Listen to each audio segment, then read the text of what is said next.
Hi, this is Arshad here. Welcome to Dear Cinema. So இந்த வீடியோவில் நான் recently பார்த்த ஃபியூ ஃபிலிம்ஸை பற்றி பார்க்க போகிறோம். அண்ட் அதில் 2 படத்தை கொஞ்சம் டீட்டெயில்டாக பார்க்கலான்ட்டு இருக்கேன். So yes, let's go into the video. So first பார்க்க போகிற படம் வீரதீர சூரன். ஸோ இது ஒரு neo noir action thriller film அப்படின்னு சொல்லலாம். And written and directed by Arun Kumar. So இவரோட படம் ஆக்சுவலி சித்தாக்கு அப்புறம் இந்த படம் எடுக்கிறாரு. சித்தா எனக்கு ரொம்பவே க்ளோஸான ஒரு ஃபிலிம், ரொம்ப இம்பேக்ட் பண்ண ஒரு ஃபிலிமாக இருந்துச்சு. அண்ட் ஸோ இந்த படத்துக்கான எதிர்பார்ப்பு ரொம்பவே ஜாஸ்தியாக இருந்துச்சு. அண்ட் ஆல்சோ லைக் விக்ரமை ரொம்ப நாளைக்கு அப்புறம் ஒரு பெரிய கெட்டப் இல்லாமல் ஒரு நார்மலான ஒரு ரோலில் பார்க்குறதுக்கு இன்னுமே கொஞ்சம் இன்ட்ரெஸ்டிங்காக இருந்துச்சு, எஸ்பெஷலி டீசர்ஸில். அண்ட் சொல்லி ஆகணும், teaser was really good. And அது பார்ட் 2 வீரதீர சூரன் பார்ட் 2 அப்படின்னு சொல்லும் போது இன்னும் கொஞ்சம் இன்ட்ரெஸ்டிங்காக இருந்துச்சு, எப்படி இருக்க போகுது படம் அப்படின்னு.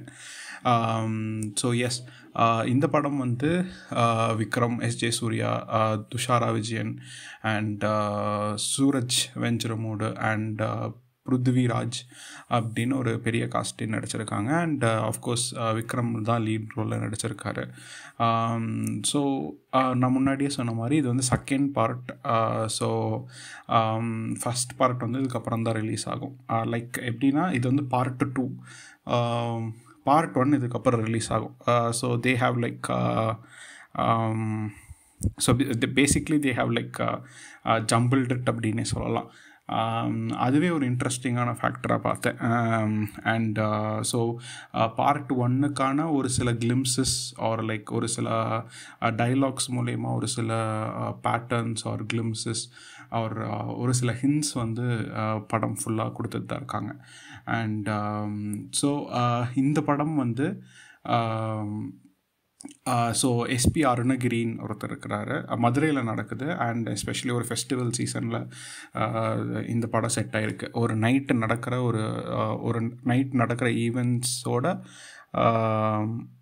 ஒரு நைட் நடக்கிற ஒரு படம் அப்படின்னு சொல்லலாம்.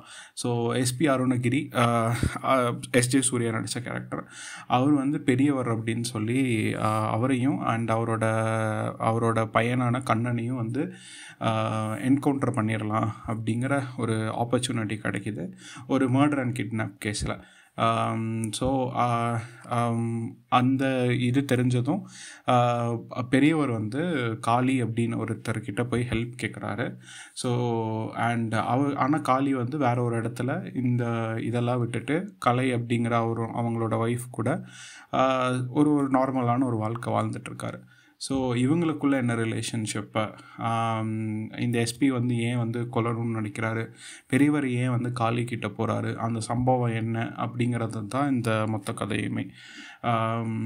ப்ரிட்டி இன்ட்ரெஸ்டிங்கான ஒரு ப்ளாட்டாக இருந்துச்சு.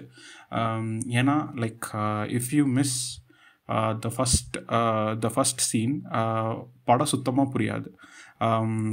ஃப்ரம் த வெரி ஃபஸ்ட் ஃப்ரேம்லேருந்து நீங்கள் படத்தை பார்க்க ஆரம்பிச்சிங்கன்னா மட்டும்தான் இந்த படம் எதை நோக்கி போகுது அப்படிங்கிற ஒரு சின்ன ஒரு இதாவது உங்களுக்கு புரியும். நடுவுலையோ இல்லை ஒரு ஃபஸ்ட்டு சீனையோ நீங்கள் மிஸ் பண்ணிங்கன்னா இந்த படம் புரியாததுக்கான வாய்ப்புகள் நிறையாவே இருக்குது. ஏன்னா நிறைய ஃபேக்டர்ஸ் இருக்குது. பிகாஸ் இது செகண்ட் பார்ட்டுனால ஆல்ரெடி இதுக்குள்ளே நிறைய கேரக்டர்ஸ் இருக்குது. அண்ட் அந்த கேரக்டர்ஸ் லைக் இன்ட்ரடியூஸ், அதாவது ஒரு ஃபஸ்ட்டு பார்ட்டுக்கான இப்போ ஒரு ஃபஸ்ட்டு பார்ட்டுக்கான ஃபிலிமாக அந்த கேரக்டர்ஸ்க்குன்னு தனியாக எப்படி ஒரு டைம் கொடுத்து அதுக்கான இன்ட்ரடக்ஷன்லாம் பெருசாக இருக்காது. அதெல்லாம் லேட்டராக வரும். பட் அந்த இனிஷியலி நிறைய கேரக்டர்ஸ் இன்ட்ரடியூஸ் ஆகுறனால it would be a bit difficult to grasp the story அப்படின்னே சொல்லலாம்.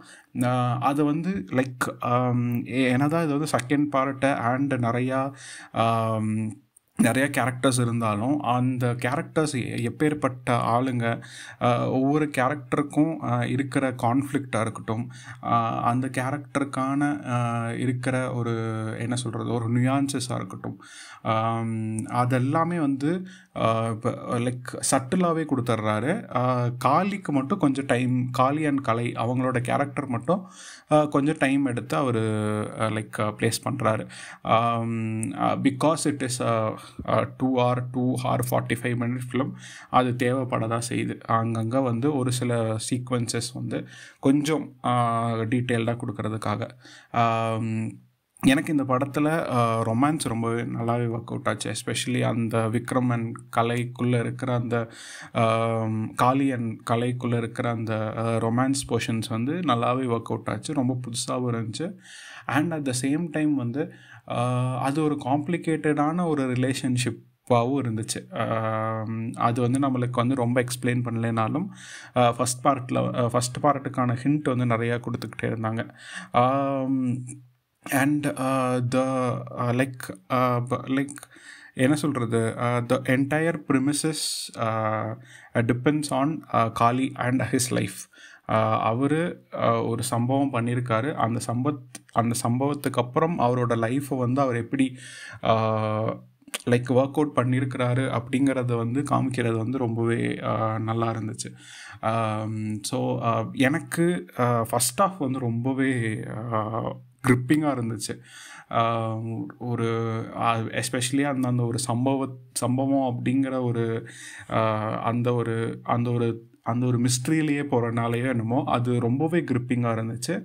And the way the title card வர்றதும் சரி, அந்த ஃபஸ்ட் ஆஃப் முடிகிற லைக் இன்டர்வல் போர்ஷனும் சரி, ரொம்பவே நல்லாவே கொடுத்துருந்தாரு. எஸ், த செகண்ட் ஹாஃபில் வந்து ஒரு சில விஷயங்கள், எஸ்பெஷலி த ஃப்ளாஷ்பேக்காக இருக்கட்டும் அண்ட் டுவர்ட்ஸ் த கிளைமேக்ஸ் வந்து கொஞ்சம் அந்த ஃபைட் சீக்வன்சஸ் வந்து எலாங்கேட் ஆகிற மாதிரியான ஒரு ஃபீலிங் இருந்துச்சு. இந்த மாதிரியான ஒரு ஃபீலிங் வந்து இதுக்கு முன்னாடி யூஸ்வலி லோகேஷ் கனகராஜ் அவரோட ஃபிலிம்ஸில் வரும்.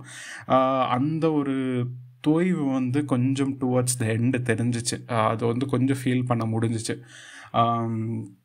அண்ட் இதுலேயும் வந்து எஸ்பெஷலி யூஸ்வலி கன்னு இருக்கிற மாதிரி இதில் வந்து ஒரு மைன் கிரெனேட் அந்த மாதிரியான ஒரு விஷயம் வந்து ஒரு சர்ப்ரைஸ் எலிமெண்ட்டாக இது ஃபுல்லாக வருது. அது நமக்கு ஸ்டார்டிங்லேருந்தே அது காமிக்கிறனால அது ஏதோ ஒரு இடத்துல யூஸ் ஆகும்னு தெரியும்.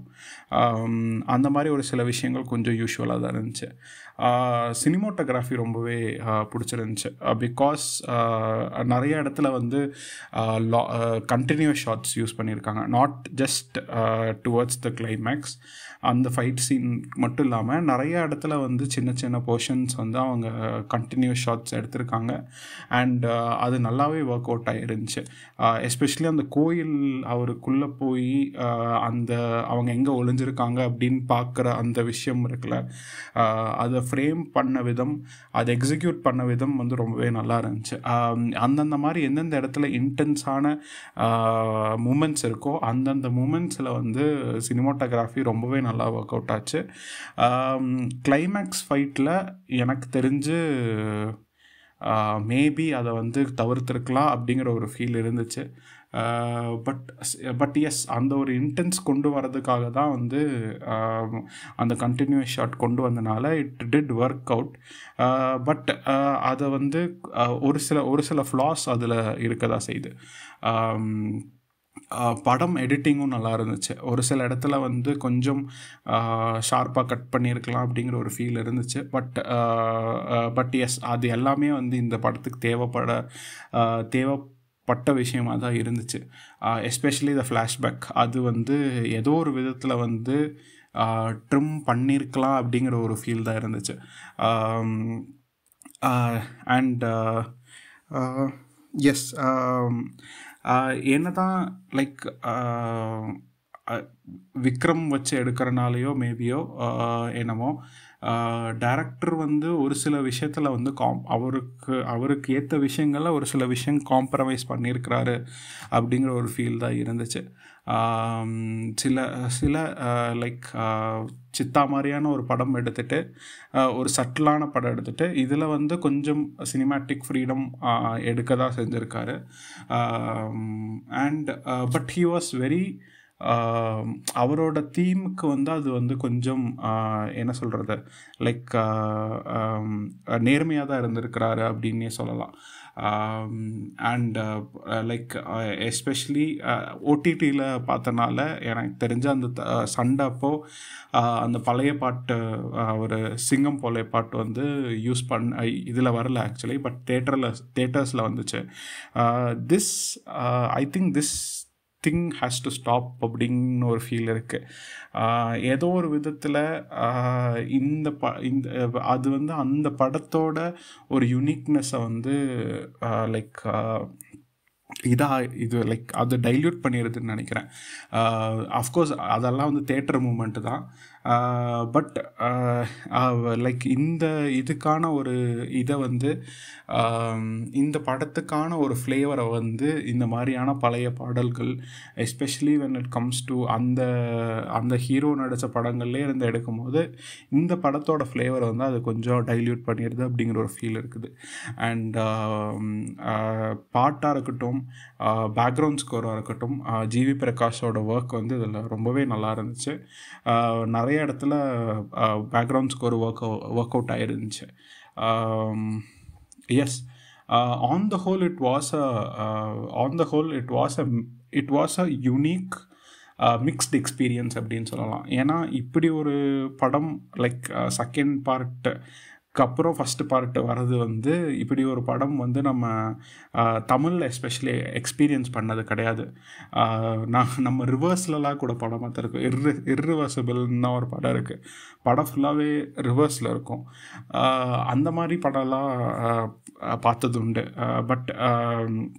பட் தமிழில் இந்த மாதிரியான ஒரு படம் வந்து ரொம்பவே யூனிக்காக இருந்துச்சு தான். அண்ட் நான் முன்னாடியே சொன்ன மாதிரி எஸ், அந்த கிளைமேக்ஸ் போர்ஷனில் வர அந்த கண்டினியூஸ் 2 ஃபைட் சீன் வந்து கொஞ்சம் தோய்வாக இருந்துச்சு. அது வந்து இன்னும் வந்து எனக்கு தெரிஞ்ச அசுரனை ரொம்பவே ஞாபகப்படுத்துச்சு. எஸ்பெஷலி அந்த கிராமத்தில் போய் அந்த அடிக்கிற சீக்வன்சஸ் இருக்குல்ல, தனுஷ் போய் அடிப்பார், அந்த ஒரு லாங் ஃபைட் சீன், அது வந்து கொஞ்சம் லைட்டாக ஞாபகப்படுத்தின ஒரு ஃபீல் இருந்துச்சு. But it is one of the few, அந்த கதை ஃபுல்லாகவே வந்து it is a cat and mouse game தான். மாற்றி பழிவாங்கிற கேரக்டர்ஸ் தான். ஸோ அதில் வந்து இந்த மெயின் லீட் ரோல் வந்து அதை வந்து அவங்களோட ஃபேமிலிக்காக எப்படி ப்ரொடெக்ட் பண்ணுறாங்க அப்படிங்கிறது தான் வந்து மெயினாக இருந்துச்சு. அண்ட் விக்ரமோட ஆக்டிங் சொல்லியே ஆகணும். இட் வாஸ் எனக்கு தெரிஞ்சு ரொம்ப ஈஸாக நடிச்சிருக்காருன்னு நினைக்கிறேன் இந்த படத்தில்.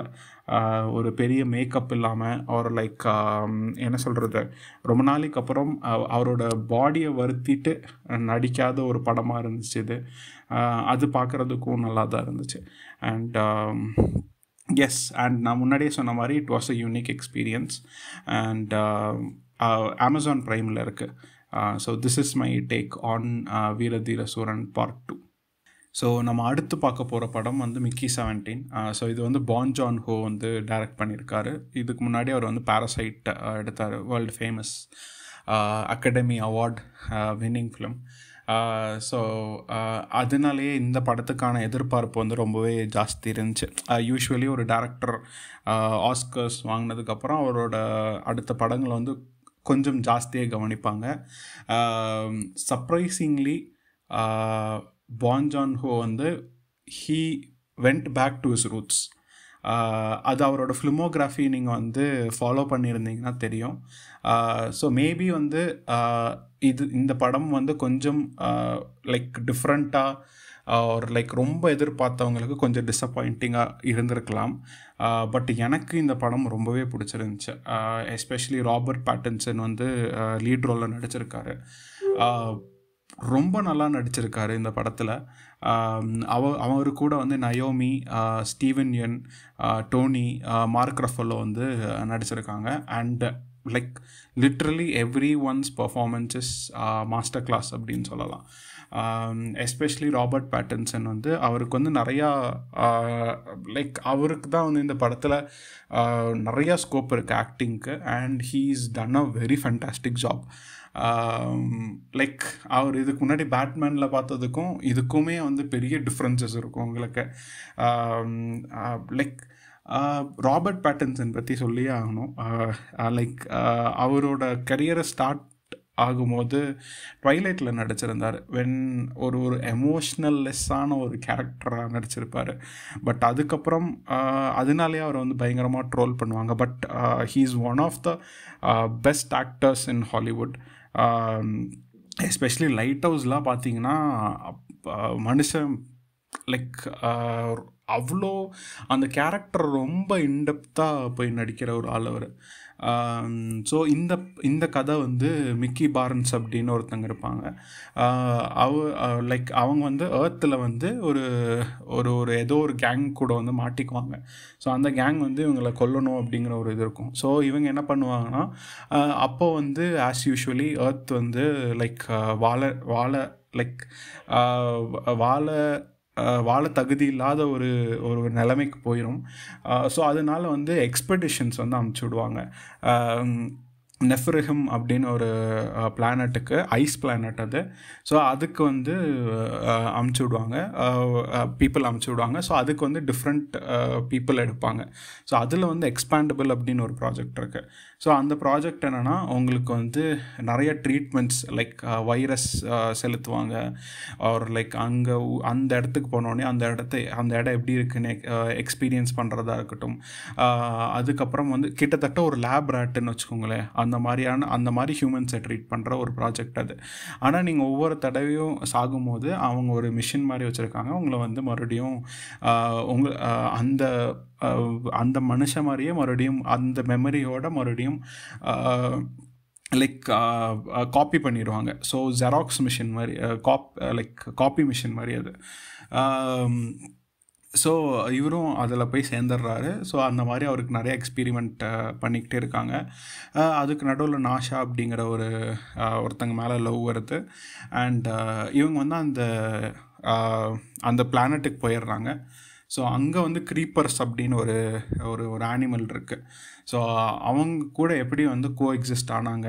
அண்ட் மிக்கி பார்ன்ஸ் இந்த கேரக்டர் வந்து க்ளோன் ஆகக்கூடாது. பட் அன்ஃபார்ச்சுனேட்லி வந்து ரெண்டு க்ளோன் ஆயிரும். ஸோ இவங்க அப்படி ஆச்சுன்னா அவங்கள கொல்லணும் அப்படிங்கிற ஒரு ரூல் இருக்கும். ஸோ இவங்க எப்படி தப்பிச்சாங்க அப்படிங்கிறது தான் கதை.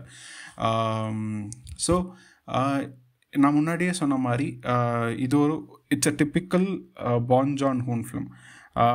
ஏன் சொல்கிறேன்னா இதுக்கு முன்னாடி அவரோட படங்கள் ஓக்ஜாவாக இருக்கட்டும், ஹோஸ்டாக இருக்கட்டும், இல்லை மதர், ஸ்னோ ப்ரைசராக இருக்கட்டும், எஸ்பெஷலி ஓக்ஜாலாம் வந்து நம்ம மனுஷங்களாக என்னென்ன பண்ணுறோம், ஆனிமல்ஸ்க்கு என்னென்ன ஹார்ம் பண்ணுறோமோ அதை வந்து ரொம்ப சட்டிலாக எடுத்திருப்பார். அது நம்மளை வச்சே லைக் ஹியூமன்ஸை வச்சே அந்த மெசேஜை வந்து டெலிவர் பண்ணுவார்.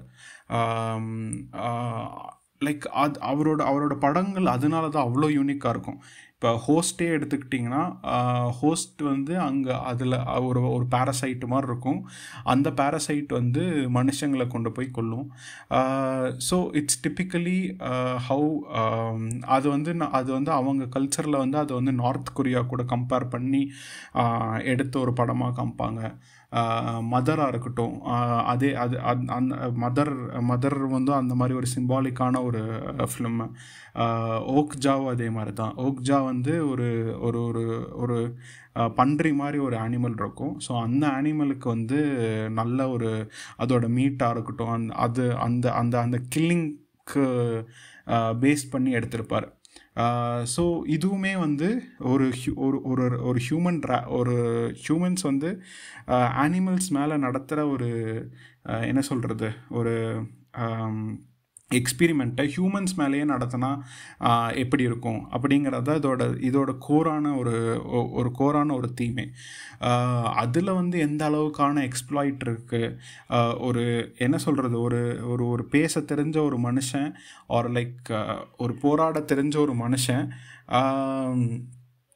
அவனாலேயே வந்து எவ்வளோ வாய்ஸ்லெஸ்ஸாக இருக்கான். But at the same time அதே வந்து ஒரு அனிமல் மேலே பண்ணும்போது அது எந்த அளவுக்கு வந்து அது பாதிக்கும் அப்படிங்கிறத வந்து ரொம்ப சட்டலாக சொல்லியிருப்பார்.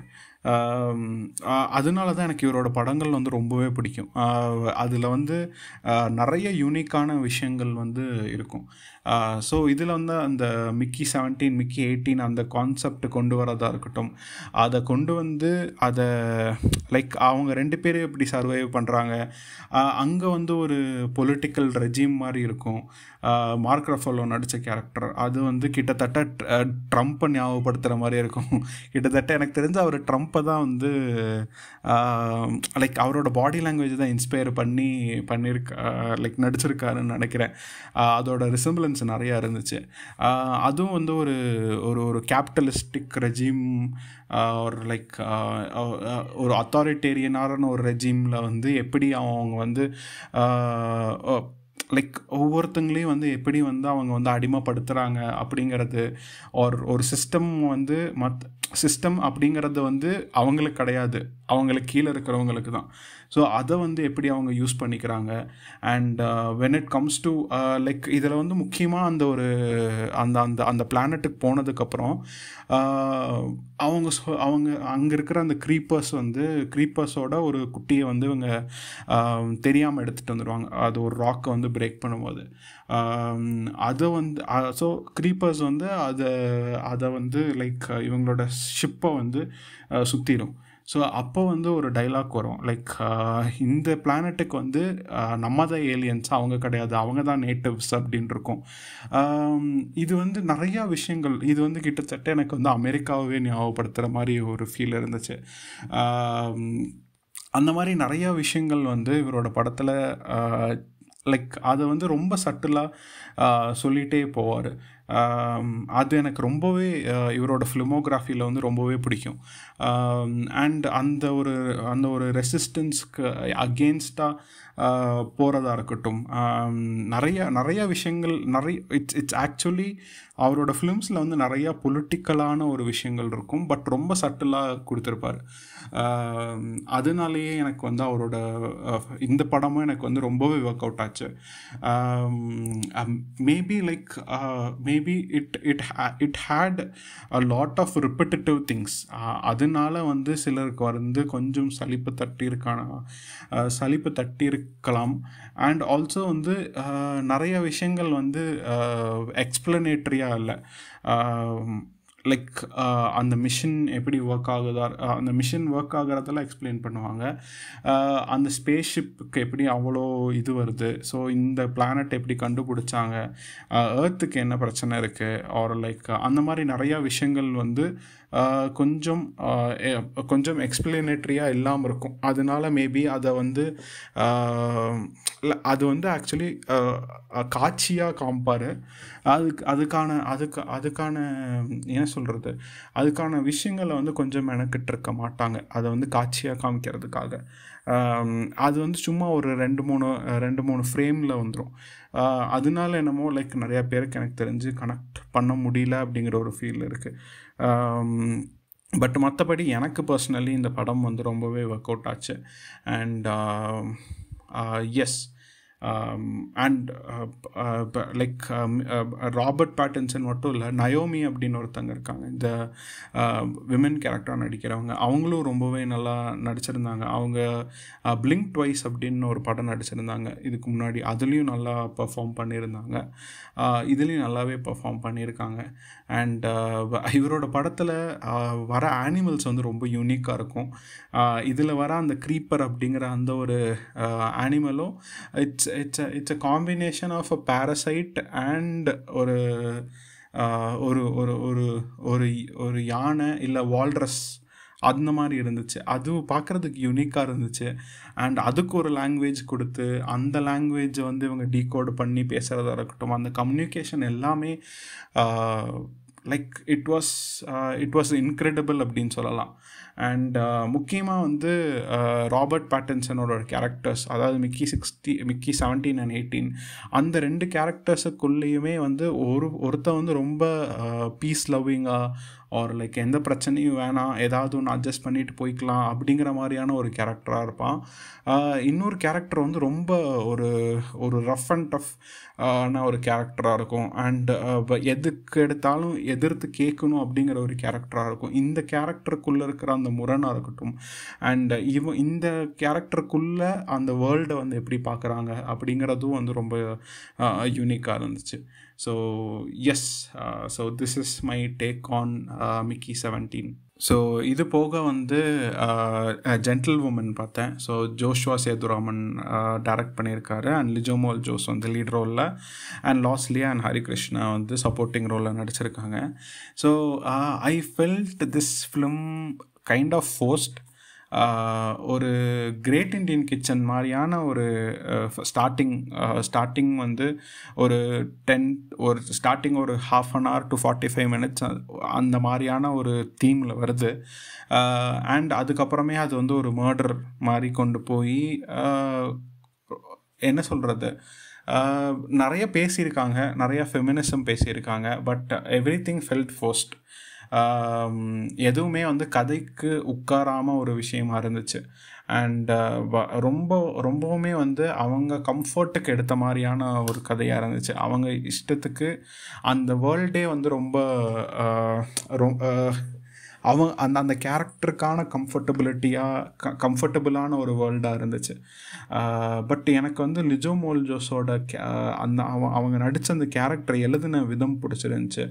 அண்ட் அந்த கேரக்டர் கொஸ்டின் கேட்குறதா இருக்கட்டும், அண்ட் லிஜோமோல் ஜோஸ் அவங்க நடித்ததாக இருக்கட்டும், ரொம்பவே இம்பேக்ட்ஃபுல்லாக இருந்துச்சு.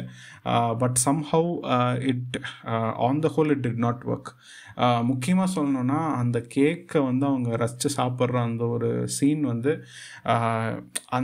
அதுக்கு முன்னாடி நடக்கிற அந்த எல்லா சாக்ரிஃபைஸாக இருக்கட்டும், அவங்க எந்த அளவுக்கு வந்து அந்த மேரேஜ் மேலே இருந்த நம்பிக்கையாக இருக்கட்டும், அது எல்லாமே வந்து அந்த ஒரு ஷார்ட் வந்து லைக் கன்வே பண்ணுச்சு அப்படிங்கிற மாதிரியான ஒரு ஃபீல் இருந்துச்சு. பட் மற்றபடி வந்து நான் முன்னாடியே சொன்ன மாதிரி the entire film felt forced அப்படிங்கிற ஒரு ஃபீல் தான் இருந்துச்சு. அண்ட் அடுத்து வந்து bullet train explosion. So it's a Japanese film, நெட்ஃப்ளிக்ஸில் இருக்கு. ஸோ எஸ், இட்ஸ் ரொம்ப ஒரு அளவுக்கு த்ரில்லிங்கான ஒரு ஃபிலிமாக இருந்துச்சு. எஸ்பெஷலி ஜாப்பனீஸோட அந்த ஒரு கல்ச்சராக இருக்கட்டும், அவங்க எந்த அளவுக்கு வந்து ரொம்ப ஒர்க்கஹாலிக்காக இருக்காங்க அப்படிங்கிறதா இருக்கட்டும், அண்ட் அவங்களுக்குள்ளே இருக்கிற அந்த சைக்கலாஜிக்கல் இஷ்யூஸ், எஸ்பெஷலி ஒரு கேரக்டரில் இருக்கிற அந்த ஒரு psychological issues. And bullet train எக்ஸ்ப்ளோஷனே வந்து லைக் அது வந்து லைக் ஃபஸ்ட் பார்ட்டோட 1970s நினைக்கிறேன், 1970s 80s ஒரு பார்ட் இருக்குது, அதோட கண்டினியூஷன் மாதிரி எடுத்திருக்காங்க.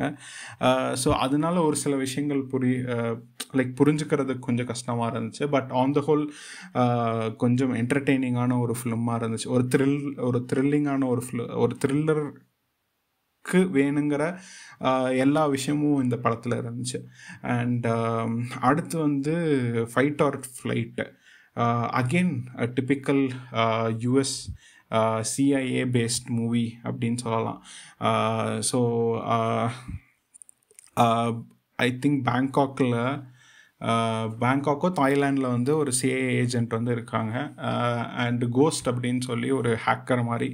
ஸோ அவங்கள வந்து US பிடிக்கிறதுக்கான லைக் ஒரு ஏஜெண்ட்டை வந்து இது பண்ணுறாங்க. ஸோ அந்த ஏஜென்ட் வந்து எதனால் அங்கே இருக்கிறாரு, ஸோ அந்த ஏஜென்ட் வந்து அந்த கோஸ்ட்டை வந்து காப்பாற்றினாரா, கண்டுபிடிச்சாரா இல்லையா, அந்த கோஸ்ட்டை வந்து எதனால் எல்லாருமே தேடுறாங்க அப்படிங்கிற மாதிரியான ஒரு ஃபிலிம். உங்களுக்கு வைலன்ஸ் லைக் ஒரு ஹை பேக்டு வைலண்ட் ஃபிலிம் உங்களுக்கு பார்க்க பிடிச்சிச்சின்னா இந்த படம் உங்களுக்கு கண்டிப்பாக ஒர்க் அவுட் ஆகும். அதுவும் இல்லாமல் இது வந்து ஒரு சின்ன ஃப்ளைட்டில் நடக்கிறனால அதோட இம்பேக்ட் வந்து ரொம்பவே நல்லா இருந்துச்சு. அண்ட் ஃபைட்ஸ் வந்து நல்லாவே கொரியோகிராஃப் பண்ணியிருந்தாங்க. பட் முன்னாடியே சொன்ன மாதிரி இட்ஸ் யூஷுவலான ஒரு US based film where US is in the centre அப்படின்னே சொல்லலாம்.